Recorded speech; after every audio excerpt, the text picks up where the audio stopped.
ये जो रेंजर्स का मैं आपको अप्लाई करने का तरीक़ाकार बता रहा हूँ, ये अभी जो इन्होंने अगस्त में सीटें भेजी थी, उस पर अप्लाई करने का तरीक़ाकार ये था, तो वो फॉर्म मैं आपके साथ शेयर कर रहा हूँ। अब ये जब लिंक एक्टिव हो जाएगा, तो वो लिंक भी मैं आपके साथ शेयर कर दूँगा।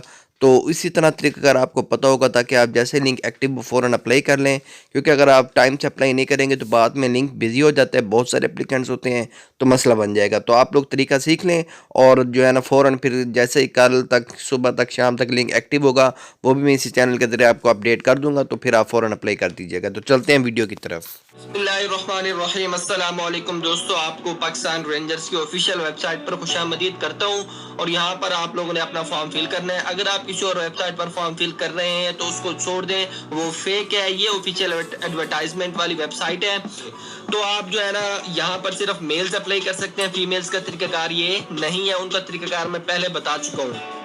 आपने करना क्या है, आकर यहाँ पर अपनी सीट सिलेक्ट करनी है। इनमें से ये 3 पोस्ट वाले मेल जो है ना अप्लाई कर सकते हैं, नाइट के लिए, सिपाही के लिए और सब इंस्पेक्टर के लिए। तो अपनी सीट सिलेक्ट करनी है, किस पोस्ट के लिए आप अप्लाई कर रहे हैं। उसके बाद आपने बताना है कि आप साहब फौजी हैं या नहीं है। इसको क्लिक करेंगे तो 2 ऑप्शन आ जाएंगे, यस और नो के।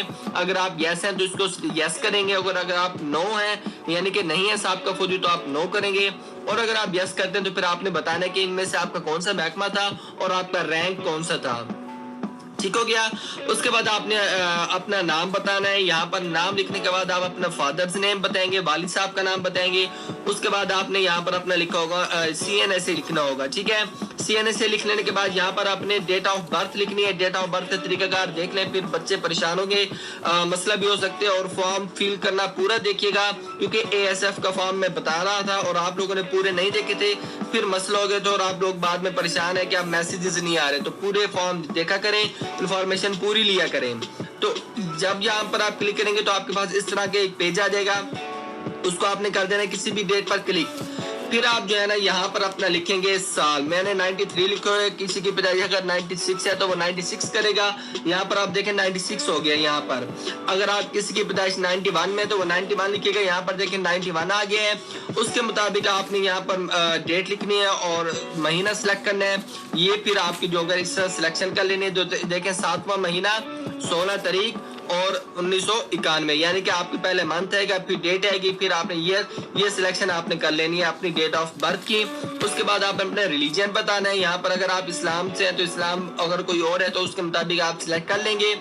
उसके बाद आपने एजुकेशन बतानी है, आप की एजुकेशन क्या है, तालीम किया है। अगर आप इनमें से ज्यादा आपकी एजुकेशन है तो फिर आप NAG पर क्लिक कर लेंगे। अदरवाइज आपकी जो एजुकेशन होगी FSA FA रिक्वायर है तो वो आप कर सकते हैं, यानी कि डिप्लोमे वाले भी कर सकते हैं अप्लाई, तो वो परेशानी वाली बात नहीं है। स्पेशल स्किल्स है आपके, अगर कोई खास माहिरियत है तो वो आप लिखेंगे। याद रहे स्किल्स आपने सिर्फ वही लिखनी है जिनका सर्टिफिकेट भी आपके पास। अब अगर आप बैडमिंटन के प्लेयर हैं, अगर आप क्रिकेटर्स हैं, तो उसका आप तहसील लेवल पर, आपके पास डिस्ट्रिक्ट लेवल पर, किसी न किसी सतह पर आपके पास सर्टिफिकेट होना चाहिए, तभी आप जो है ना इसके लिए अप्लाई कीजिएगा, स्किल्स के लिए। उसके बाद हाइट, तो मिनिमम हाइट उन्होंने बोला हुआ कि 5 फीट 6 इंचेस होनी चाहिए।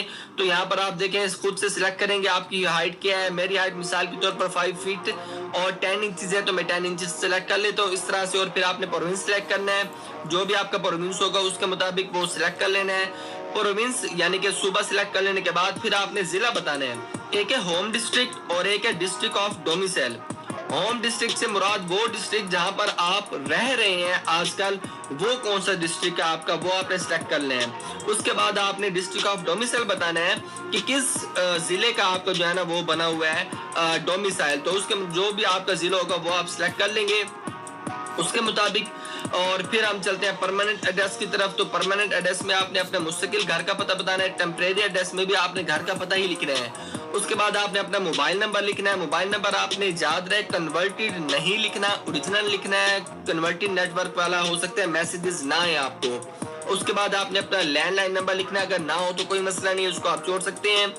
उसके बाद फिर आपने बताने के रेंजेस में कोई आपका रिश्तेदार है तो वो क्या शहीद हो चुका है या फिर अभी भी जॉब कर रहे हैं रेंजर्स में, या रिटायर हो चुका है, वो सिलेक्ट कर लेने के बाद अगर कोई नहीं हो तो फिर इसको आप खाली भी छोड़ सकते हैं, कोई मसला नहीं है। वो सिलेक्ट अगर है तो सिलेक्ट करेंगे उनमें से। और फिर आपने यहाँ पर उनका रिलेशन बताना है। रिलेशन बताने के बाद फिर आपने कर देना इसको रजिस्टर।